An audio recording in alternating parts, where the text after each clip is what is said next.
Hi everyone, my name is Angela and I'm a clinical psychologist as well as a community outreach officer with UCAN, and I'm back again to talk about how we can deal with increased levels of anxiety during lockdown. It is indeed a difficult period for everybody, and after being in lockdown for so long, we're back in lockdown 2.0 and tensions are rising. Anxiety is at an all-time high, and we are in a space and time where we all feel like we cannot control or manage all that is going on. The outbursts of emotions, the fear, anxiety, the worry that surrounds when all of this is going to end really does interfere with our day-to-day lives.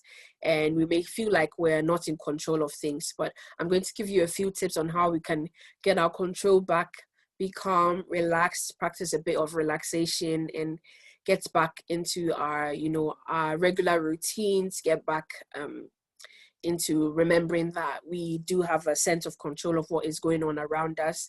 And even if we can't control the external factors, we can control our behavior and our thoughts. Um, a few of the symptoms of a panic attack may be weakness, dizziness, fast heartbeat, sweating, tingly or numb hands or fingers, chest pains or stomach pains. And here's the tricky part, that shortness of breath or difficulty breathing and chills may also be symptoms of COVID. So if someone is having a panic attack, we may misinterpret these symptoms for symptoms of coronavirus.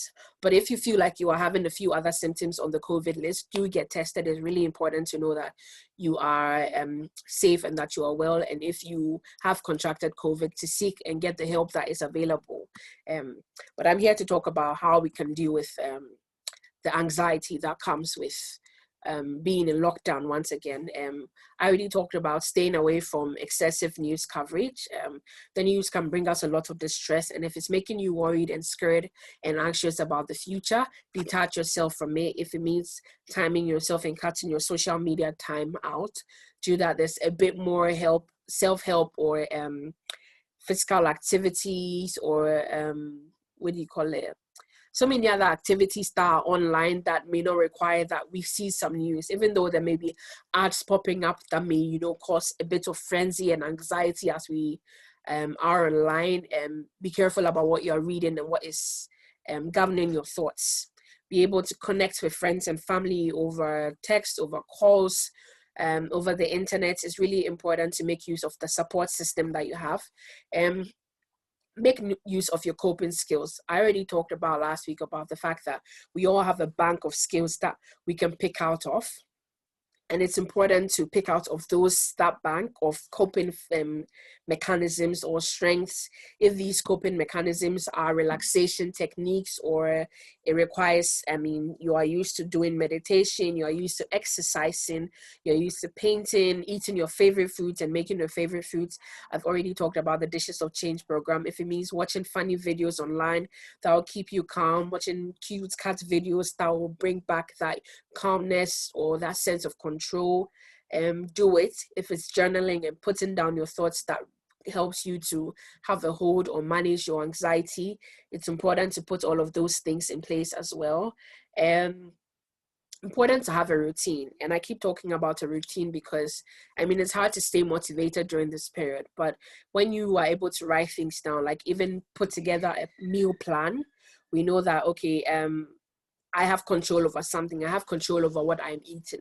And knowing that you have control over the little things can make you feel a bit more in charge of what is going on in your life. Even if you do not have control over the external factors or what is going on outside. We don't have control over the weather.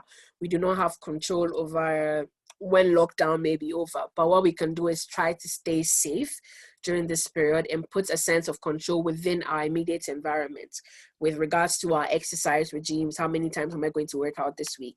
And what am I going to be eating? What kind of activities are planned for the day? How many people am I going to talk to? What kind of activities am I going to indulge in, indoor activities, or am I going to take a walk twice during the day? Have a sense, put these things down. Writing them down alone gives us such an amazing sense of control that we may underestimate during this period. But it's important, most especially, to keep our minds in a good place. If you still feel like it's really, really hard to cope, and you do not feel like you have the facilities or the ability to make use of any coping facilities, there is help available.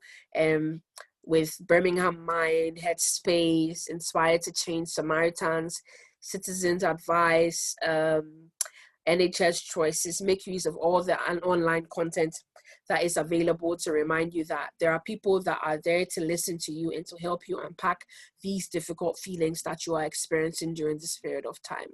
Again, my name is Angela, and I'm a clinical psychologist as well as a community outreach officer for UCAN, and I'll be back with more content on how to stay positive during this lockdown period. Have an amazing week.